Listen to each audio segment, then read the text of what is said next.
સુરતમાં લાંબા વિરામ બાદ ધોધમાર વરસાદની શરૂઆત થઈ છે। સિટી લાઇટ, અલથાણ અને વેસુમાં વરસાદ વરસી રહ્યો છે, જ્યારે પીપલોદ, ખજોદ અને આભવા ગામમાં પણ વરસાદ વરસી રહ્યો છે। વરસાદથી રસ્તાઓ પર પાણીની નદીઓ વહી રહી છે। તો લાંબા સમયના વિરામ બાદ સુરતમાં ધોધમાર વરસાદની શરૂઆત, ફરી મેઘરાજાનું આગમન થયું।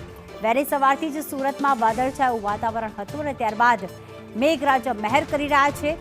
હાલમાં ધોધમાર વરસાદની શરૂઆત, અલગ અલગ વિસ્તારમાં રોડ પર ક્યાંક ભીનાશ આવી ગઈ છે, તો વાતાવરણમાં ઠંડક પ્રસરતા સુરતવાસીઓ આ વરસાદને માણી પણ રહ્યા છે।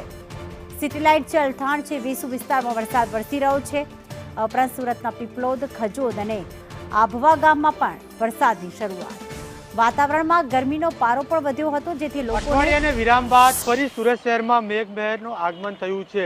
સીધા દ્રશ્યો જોઈ શકો છો, સુરતના અનેકો વિસ્તારમાં વરસાદ વરસી રહ્યો છે। વહેલી સવારથી જે પ્રકારે વાદળછાયું વાતાવરણ હતું, ત્યારે વાદળછાયું વાતાવરણ વચ્ચે હવે એકાએક ધોધમાર વરસાદે આગમન કર્યું છે। ફરી મેઘરાજાનું આગમન થયું છે। શહેરના સિટી લાઇટ, વેસુ, અલથાણ, પીપલોદ, ભીમરાડ, ખજોડ અનેકો વિસ્તારમાં વરસાદ વરસી રહ્યો છે। જોઈ શકાય છે કે જે પ્રકારે વરસાદ વરસી રહ્યો છે, લોકો વરસાદથી બચવા માટે બ્રિજ નીચે ઊભા રહ્યા છે, રેનકોટનો ઉપયોગ કરી રહ્યા છે।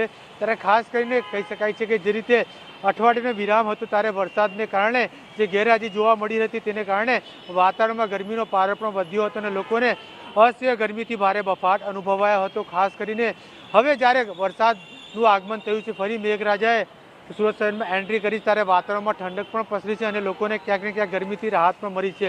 ખાસ કરીને વાત કરવામાં આવે ત્યારે હવામાન વિભાગ દ્વારા આગામી 27 જુલાઈ સુધી સુરત સહિત દક્ષિણ ગુજરાતમાં ધોધમાર વરસાદ પડશે તેવી આગાહી કરી છે। તે જ પ્રમાણે સમગ્ર સુરત શહેરમાં વહેલી સવારથી જે પ્રકારે વાદળછાયું વાતાવરણ હતું, તેને લઈને જ હવે મેઘમહેર થઈ રહ્યો છે। કેમેરામેન અજીત પટેલ સાથે જયેન્દ્ર પાંડે, સંદેશ ન્યૂઝ, સુરત।